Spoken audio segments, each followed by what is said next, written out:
Okay.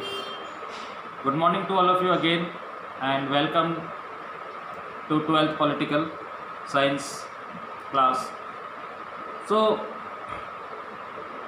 the last paragraph of the why did the Soviet Union disintegrate?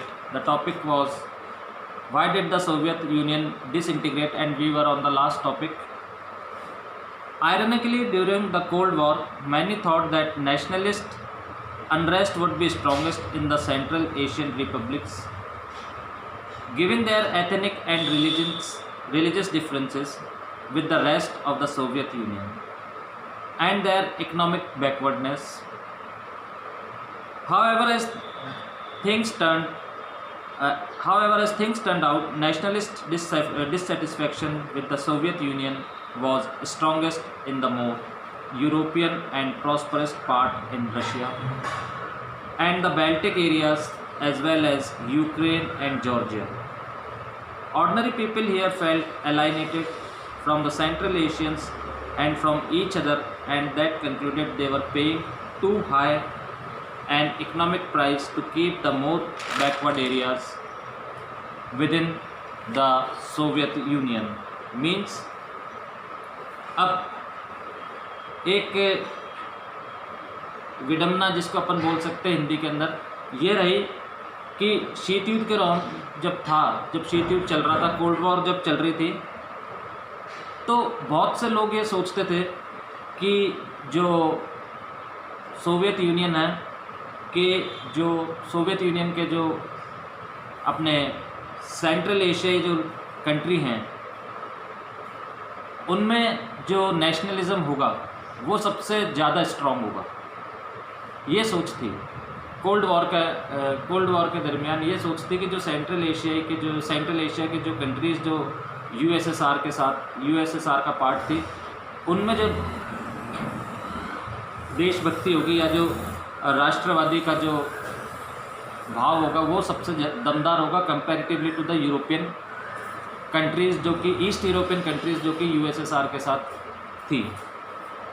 क्यों? क्योंकि ये जो रिपब्लिक्स थे ये क्या थे, एक तरह से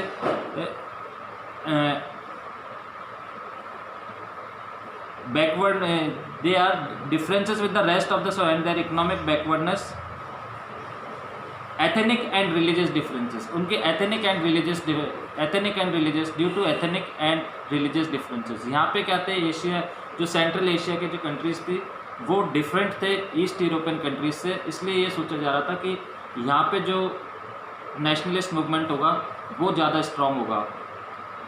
बट ऐसा हुआ नहीं, यूरोप में ज़्यादा हुआ। क्यों? क्योंकि यहाँ पे नस्ल और जो रिलीजन थे वो क्या थे, दोनों ही डिफरेंट थे, और ये कंट्रीज़ क्या थी, इकोनॉमिकली बैकवर्ड भी थी comparatively to the East European countries. Clear? लेकिन हुआ क्या, उल्टा हुआ। ईस्ट यूरोपियन कंट्रीज़ के अंदर जो ये नेशनलिज्म की जो भावना फैली, ये ईस्ट यूरोपियन कंट्रीज़ में ज़्यादा ज़ोर से फैली comparatively to the central countries of Asia.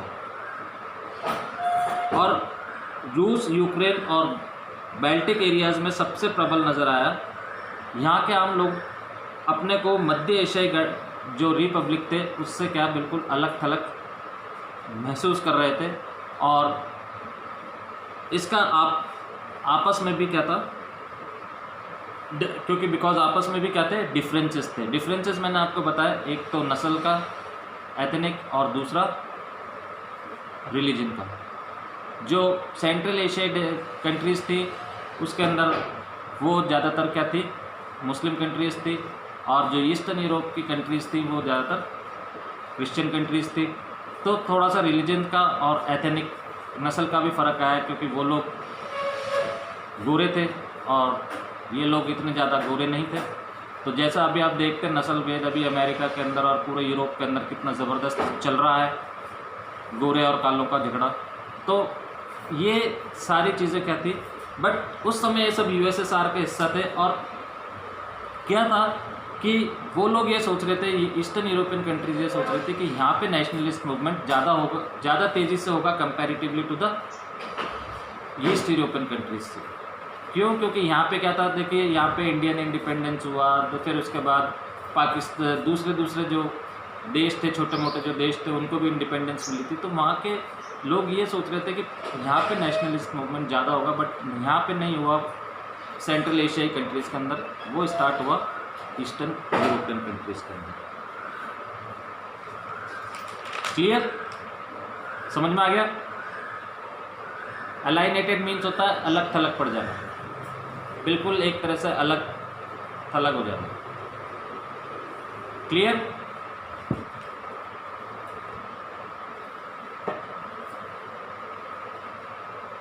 हाँ, यस राजू सर लिखा आपने। Is it clear to you? रहना क्लियर हो गया आपको?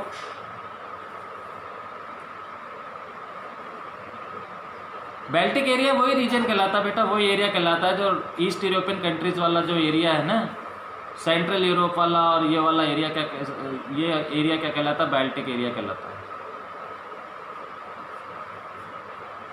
इकोनॉमिक प्राइस तो बेटा क्या है, अब वहाँ के लोगों को ज़्यादा इकोनॉमिक प्राइस यानी कि आर्थिक जो वेल्थ है वो ज़्यादा खोनी पड़ी, चाहे जैसे जन हानि हो गई, धन हानि हो गई, इसको बोलते हैं आर्थिक इकोनॉमिक लॉस।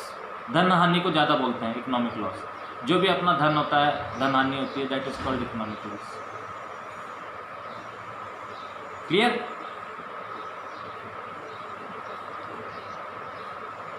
धन तो समझते हैं ना आप, वेल्थ।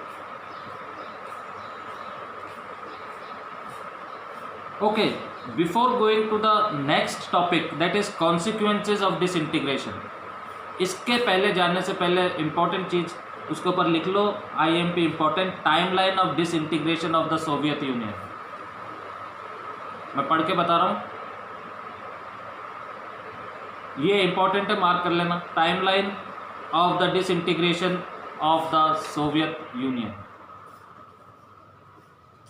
इन 1985 मार्च, डेट याद कर लेना, 1985 मार्च, Mikhail Gorbachev elected as the General Secretary of the Communist Party of the Soviet Union, appoints Boris Yeltsin as the head of the Communist Party in Moscow, initiates a series of reforms in the Soviet Union। ये अपन समझते चले आए हैं।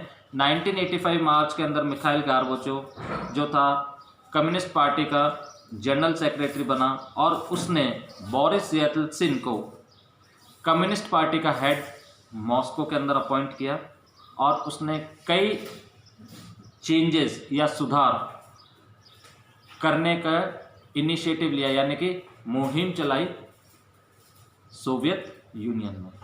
समझ में आया? Next is 1988। Independence movement begins in Lithuania, later spreads to Estonia and Latvia. 1989 के अंदर इंडिपेंडेंस मूवमेंट, आज़ादी का मूवमेंट चलाया शुरू हुआ। सबसे पहले लिथुआनिया के अंदर हुआ, उसके बाद वो एस्टोनिया में, और बाद में सबसे लास्ट में लैटविया में। 1989 अक्टूबर, Soviet Union declares that the Warsaw Pact members are free to decide their own futures. Berlin Wall falls in November। ये सबसे इम्पोर्टेंट पॉइंट है, डेट है 1989 अक्टूबर में। क्या हुआ? वॉर्सो पैक्ट जो अपन ने फर्स्ट चैप्टर के अंदर पढ़ा था, जिसके अंदर सारी ईस्ट यूरोपियन कंट्रीज थी और ईस्टर्न ब्लॉक बना था वॉर्सो पैक्ट में, जो नाटो को चैलेंज करने के लिए बना था। वो सारी कंट्रियाज क्या होगी, उस पैक्ट से फ्री हो गई, और उनको छोड़ दिया गया कि वो अपना फ्यूचर खुद डिसाइड करें। और 1989 की सबसे बड़ी घटना जो थी वो थी जर्मनी के अंदर जो बर्लिन वॉल थी उसका गिराया जाना। इंट्रोडक्शन में मैंने बताया था इस चैप्टर के कि सबसे इम्पोर्टेंट घटना क्या थी, बर्लिन वॉल का गिराया जाना जर्मनी में। In 1990 February, Gorbachev strips the Soviet Communist Party of its 72 years long monopoly on power by calling on the Soviet Parliament Duma to permit multi-party politics। और 1990 फरवरी के अंदर गार्बाचोव ने जो सोवियत कम्युनिस्ट पार्टी थी उससे अलग होकर के, उसकी मोनोपोली से अलग होकर के एक मीटिंग बुलाई। कहाँ पे? सोवियत पार्लियामेंट में, ड्यूमा में। क्लास 9th में पढ़ा था आपने, रशियन रेवोल्यूशन जब पढ़ रहे थे, तो सोवियत पार्लियामेंट को क्या कहा जाता है? ड्यूमा बोला जाता है उसको। ध्यान रखना, अंडरलाइन कर लो इस वर्ड को। 10th में भी, 9th में भी था, 9th में पढ़ के आ चुके हो आप इसको। बेटा स्विच ऑफ योर माइक से, आप डिस्टर्बेंस हो रहा है मेरे को, किसका माइक ऑन है?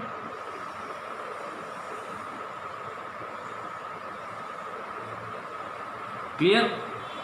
Then in 1990 March, Lithuania became the first of the 15 Soviet republics to declare its independence। और इम्पॉर्टेंटली मार्केट 1990 मार्च के अंदर लिथुआनिया फर्स्ट था जिसने इंडिपेंडेंस ली सोवियत यूनियन के 15 रिपब्लिक्स में से। पहला था लिथुआनिया। है बेटा? बेटा माइक सब आप म्यूट कर दीजिए, क्योंकि वॉइस नहीं, आपके माइक्स ऑन है, म्यूट आपके माइक्स को ऑफ कर दीजिए।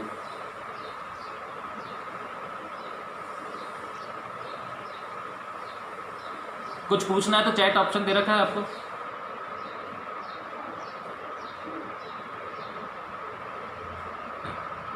Then in 1990 Russian parliament declares its independence from the Soviet union.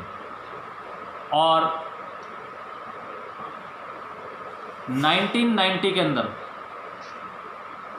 Russian parliament ने अपनी इंडिपेंडेंस डिक्लेयर कर दी, यानी कि अब रशिया भी सोवियत यूनियन में नहीं है, रशिया भी क्या हो गया? इंडिपेंडेंट हो गया। रशिया जो इतनी बड़ी कंट्री है वो भी इंडिपेंडेंट हो गया इन 15 रिपब्लिक से। 1991 June, Yeltsin no longer in the communist party becomes the president of Russia. Now after Mikhail Gorbachev. Mikhail Gorbachev कब बना था? 1985 में। 1991 के अंदर येल्सिन जो अब कम्युनिस्ट पार्टी का मेंबर नहीं था, वो प्रेसिडेंट बना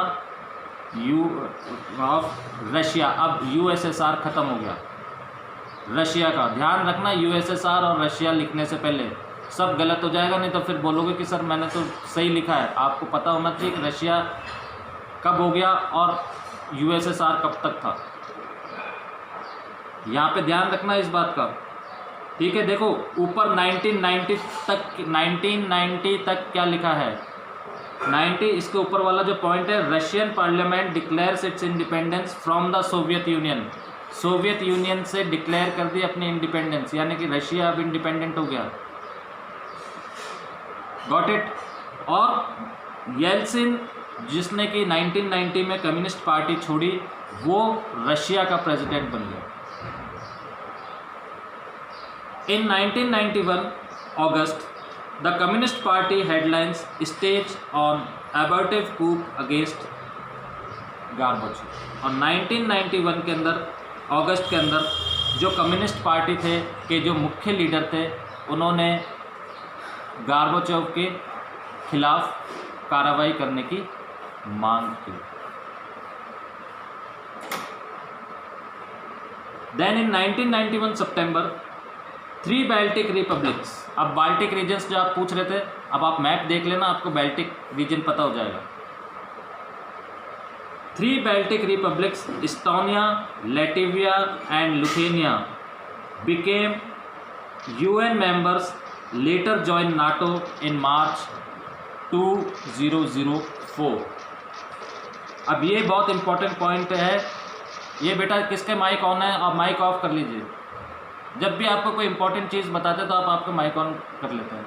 ये सारी डेट्स हैं, इंपॉर्टेंट डेट्स हैं ये सारी। 1991 के सितंबर के अंदर जो 3 बाल्टिक रीजन्स थे, आप देख लीजिएगा बाल्टिक रीजन्स ये तीनों कंट्रीज देख लीजिएगा मैप पे, लैटविया, एस्टोनिया और लुथेनिया, ये किसके मेंबर बने? यूनाइटेड नेशंस के मेंबर बने और 2004 में इन्होंने नाटो को ज्वाइन कर लिया। अब आपसे पूछा जाए व्हाट इज़ नाटो, तो नाटो को आप क्या बताएंगे कि नाटो क्या था? आप उसका फुल फॉर्म बता दीजिए मेरे को। अब पीछे पढ़ा है अपन ने।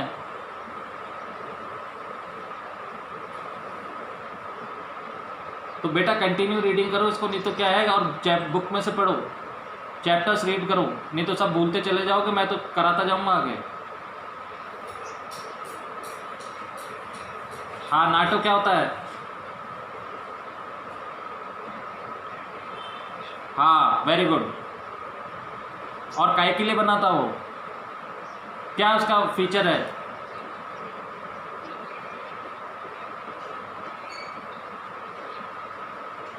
हाँ, feature, yes, very good Anushka, right answer.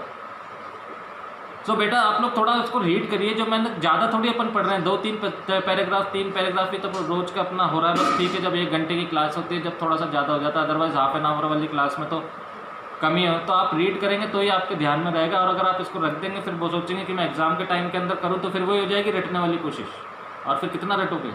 2 books हैं, इसलिए मेरे साथ साथ चलते रहो आप लोग। और जो नेक्स्ट क्लास के अंदर जो प्रॉब्लम आ रही है मेरे से, तो कोई प्रॉब्लम ही नहीं पूछ रहा, ना तो व्हाट्सएप पे पूछ रहे ना कि सर मेरे को ये प्रॉब्लम आ रही है, यहाँ पे समझ में आ रहा है, यहाँ पे नहीं समझ में आ रहा। सेकंड चैप्टर कंप्लीट करना आ गया हूँ, हिस्ट्री का फर्स्ट चैप्टर कंप्लीट करना आया हूँ, किसी की कोई प्रॉब्लम ही नहीं है। इसका मतलब जब आपके पास प्रॉब्लम ही नहीं आ रही तो इसका मतलब ये है कि आप पढ़ी नहीं, तो पढ़ोगे जब भी तो प्रॉब्लम आएगी,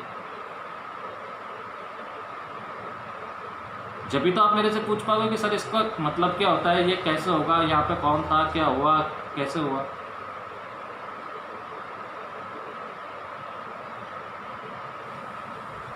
हाँ ओके विजयलक्ष्मी, हाँ विजयलक्ष्मी, क्योंकि मेरे पास क्या है, मेरे पास भी स्पीकर में आवाज़ कम आ रही है, sorry Vijayalakshmi. So then in 1991 December,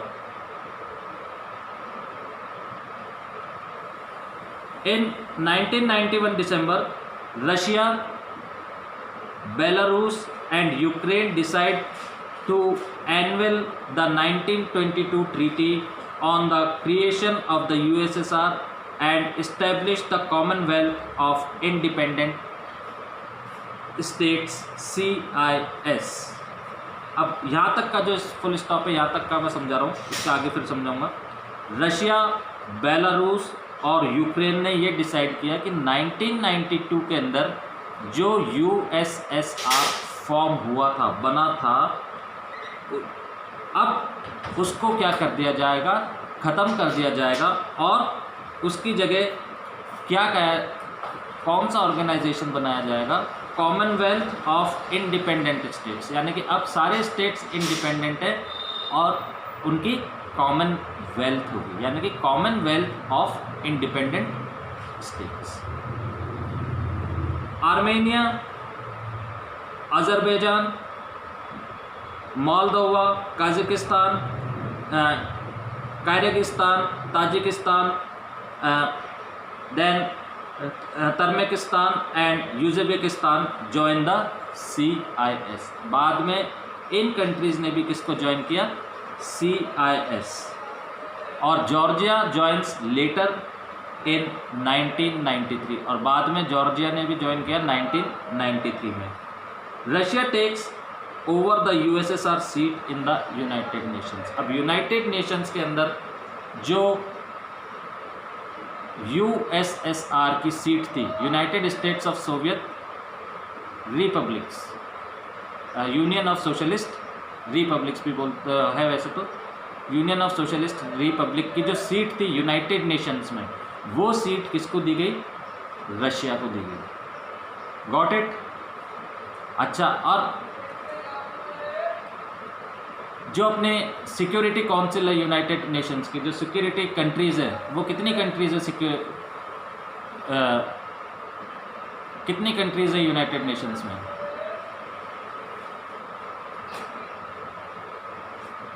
5, very good. कौन कौन सी हैं? It is USA, Russia, France, Britain and China. क्या बेटा, क्या कह रहे हैं आप? हाँ, ये 5 कंट्रीज हैं, यूएसए, रशिया, फ्रांस, ब्रिटेन और चाइना।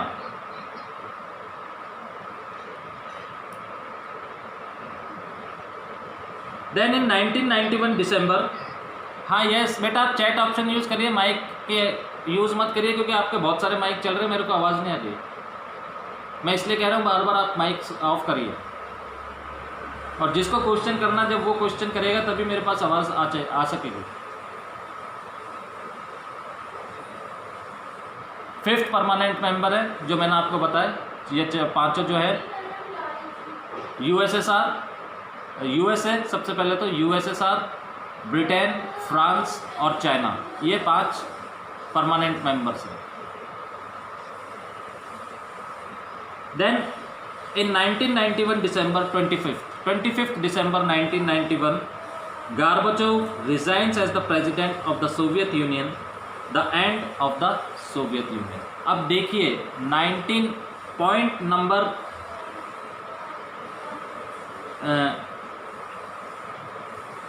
1 2 3 4 5 6 7th पॉइंट देखिए, 7th पॉइंट पर अपनी फिंगर रखना और लास्ट पॉइंट पे रीड कर रहा हूँ। 1991 December 25th, Gorbachev resigns as the president of the Soviet Union, end of the Soviet Union।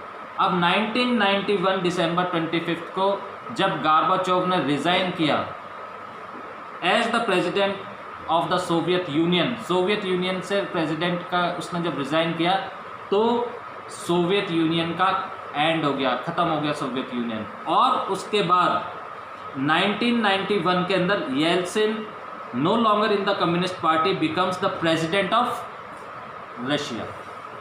Russia का प्रेसिडेंट फिर कौन बना? बोरिस येल्सिन, जब गार्बाचोव ने सोवियत यूनियन से रिटायर कर दिया, सोवियत यूनियन से रिजाइन दे दिया। क्लियर हो गए सारे पॉइंट्स? कोई क्वेश्चन है? क्लियर होगा? ये डेट्स इंपॉर्टेंट है, ये एक क्रोनोलॉजिकल वे के अंदर है तो आपसे ये इम्पॉर्टेंट है, आपसे पूछी जा सकती है कि इस दिन क्या हुआ था। मैंने अच्छी तरह से एक्सप्लेन कर दी है, रीड कर लेना इसको, और भी कोई प्रॉब्लम हो तो आप मुझसे पूछ सकते हैं। And in the next class we will start the topic of consequences of disintegration. Clear?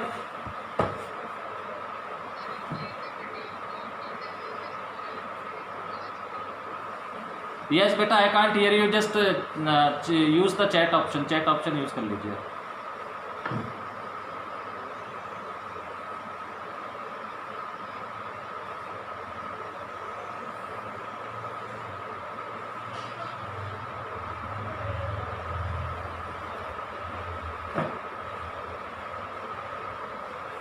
हाँ यस, मेरे में अभी शाम तक आपको अपलोड कर दूंगा, आपको MIS ऐप पे मिल जाएंगे, नो प्रॉब्लम। अपलोड सारी वीडियो सारी अपलोड हो रहा है, आप देख सकते हैं वीडियोस। ओके, हाँ, ऑन स्कूल है। और अगर नहीं है तो यूट्यूब चैनल पे भी आप मेरा देख लेंगे, तो यूट्यूब चैनल पे भी मेरा यही रिकॉर्डिंग मिल जाएगी और उसके ऊपर स्कूल ऐप पे भी मिल जाएगी। क्लियर?